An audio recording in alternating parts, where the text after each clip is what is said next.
নমস্কাৰ আপোনালোক সকলোকে পুনৰবাৰ স্বাগতম জনাই মজিদ বন্ধুসকল কলকাতা চামক আজি 9টা গুৰুত্বপূৰ্ণ খবৰ। প্ৰথমটো খবৰ, এইবাৰ বিপদত পৰিছে মুখ্যমন্ত্ৰী হিমন্ত বিশ্ব শৰ্মা।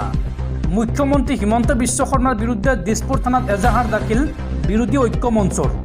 মুখ্যমন্ত্ৰীৰ বিৰুদ্ধে অসম অশান্ত কৰাৰ অভিযোগ উত্থাপন বিৰোধীৰ আৰু লগতে মুখ্যমন্ত্ৰী পদৰ পৰা হিমন্ত বিশ্ব শৰ্মাক বৰখাস্ত কৰিবলৈ আহ্বান বিৰোধী ঐক্য মঞ্চৰ। মুখ্যমন্ত্ৰী হিমন্ত বিশ্ব শৰ্মাৰ বিৰুদ্ধে এজাহাৰ দাখিল, দিছপুৰ থানাত এজাহাৰ দাখিল বিৰোধী ঐক্য মঞ্চৰ। সাম্প্ৰদায়িক মন্তব্যৰ অভিযোগত মুখ্যমন্ত্ৰীৰ বিৰুদ্ধে দাখিল কৰা হৈছে এজাহাৰ আৰু এই এজাহাৰ দাখিল কৰিবলৈ দিছপুৰ থানাত উপস্থিত হয় ভূপেন বৰা, লুৰিণজ্যোতি গগৈ আৰু অজিত কুমাৰ ভূঞা। লগতে এজাহাৰ দিবলৈ উপস্থিত থাকে ৰকিবুল হুছেইন, দেৱব্ৰত শইকীয়াও। বিৰোধী ঐক্য মঞ্চৰ বৈঠকত লোৱা হৈছিল এই সিদ্ধান্ত।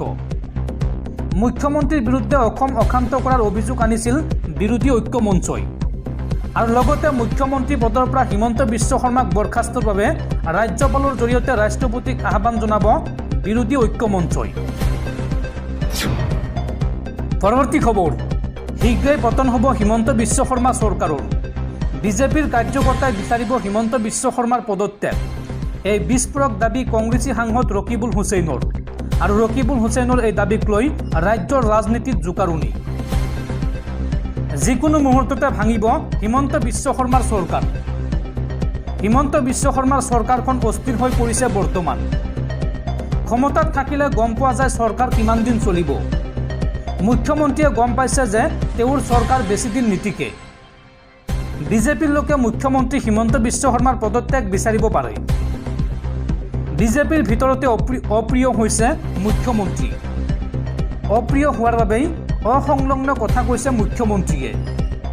হিমন্ত বিশ্ব শৰ্মাৰ চৰকাৰ ভাঙিব বুলি দাবী ৰকিবুল হুছেইনৰ আৰু বিজেপিৰ ভিতৰতে গৃহকন্দলে দেখা দিছে বুলি দাবী কৰিলে কংগ্ৰেছী সাংসদ ৰকিবুল হুছেইনে।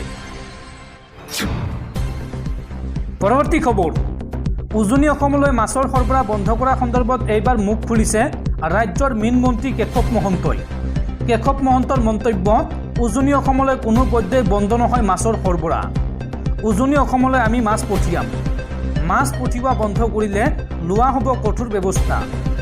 মাছ ব্যৱসায়ীসকলক এই কঠোৰ সকিয়নি দিছে ৰাজ্যৰ মীন মন্ত্ৰী কেশৱ মহন্তই। দৰ্শকসকল আৰু বহুতো গুৰুত্বপূৰ্ণ খবৰ আছে। তাৰ আগতে আপোনাক জনাওঁ যে যদি আপুনি এতিয়ালৈকে এইটো ভিডিঅ'ত লাইক কৰা নাই তেন্তে এতিয়াই ভিডিঅ'টোত লাইক কৰি দিয়ক আৰু এনেকুৱা ধৰণৰ ভিডিঅ'সমূহ নিতৌ চাবলৈ চেনেলটো ছাবস্ক্ৰাইব কৰি কাষত থকা বেল আইকনটো প্ৰেছ কৰি ৰাখক। পৰৱৰ্তী খবৰ, কেন্দ্ৰীয় চৰকাৰৰ বৃহৎ সিদ্ধান্ত। এতিয়াৰ পৰা Z+তকৈ অধিক কটকটীয়া নিৰাপত্তা দিয়া হ'ব RSS প্ৰধান মোহন ভাগৱতক। এডভান্স ছিকিউৰিটি লাইজনৰ বেষ্টনীত থাকিব ৰাষ্ট্ৰীয় স্বয়ংসেৱক সংঘৰ মুৰব্বীগৰাকী। কেন্দ্ৰীয় গৃহ মন্ত্ৰালয়ৰ পৰ্যালোচনা বৈঠকত লোৱা হৈছে এই সিদ্ধান্ত। পৰৱৰ্তী খবৰ, হঠাৎ অসুস্থ বিধায়ক অখিল গগৈ। ততাতৈয়াকৈ ভৰ্তি কৰোৱা হৈছে GMCHত। উচ্চ ৰক্তচাপজনিত ৰোগত আক্ৰান্ত হৈছে বিধায়ক অখিল গগৈ।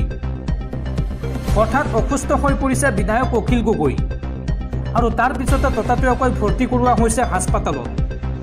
অত্যন্ত ভাগৰুৱা হৈ আছিল বিধায়ক অখিল গগৈ আৰু উচ্চ ৰক্তচাপৰ বাবে GMCHত ভৰ্তি কৰোৱা হৈছে বিধায়কগৰাকীক। পৰৱৰ্তী খবৰ, অসমীয়া মিয়া বুলি কৈ লেতেৰা ৰাজনীতি কৰিছে চৰকাৰে। গাদী দখলৰ স্বাৰ্থত মিয়াৰ সৈতে সংঘাত লগাব বিচাৰিছে হিমন্ত বিশ্ব শৰ্মাই। সেয়েহে ৰাজ্যৰ সংখ্যালঘু ৰাইজে উচতনিমূলক মন্তব্য নিদিব। সংখ্যালঘু ৰাইজলৈ এই মুকলি আহ্বান বিধায়ক শ্বেৰমান আলীৰ। যোৰহাটত গৌৰৱ গগৈৰ জয়ে চিন্তাত পেলাইছে হিমন্ত বিশ্ব শৰ্মাক আৰু এতিয়া গাদী দখলৰ স্বাৰ্থত মিয়াৰ সৈতে সংঘাত লগাব বিচাৰিছে হিমন্ত বিশ্ব শৰ্মাই। অসমীয়া মিয়া বুলি কৈ লেতেৰা ৰাজনীতি কৰিছে চৰকাৰে। এই মন্তব্য বিধায়ক শ্বেৰমান আলী আহমেদৰ আৰু লগতে শ্বেৰমান আলীয়ে মন্তব্য কৰি কয় যে সংখ্যালঘু ৰাইজে উচতনিমূলক মন্তব্য নিদিব। সংখ্যালঘু ৰাইজলৈ এই মুকলি আহ্বান বিধায়ক শ্বেৰমান আলী আহমেদৰ। বন্ধুসকল, এনেধৰণৰ খবৰসমূহ নিতৌ পাই থাকিবৰ কাৰণে চেনেলটো ছাবস্ক্ৰাইব কৰি কাষত থকা বেল আইকনটো প্ৰেছ কৰিবলৈ একেবাৰে নাপাহৰিব।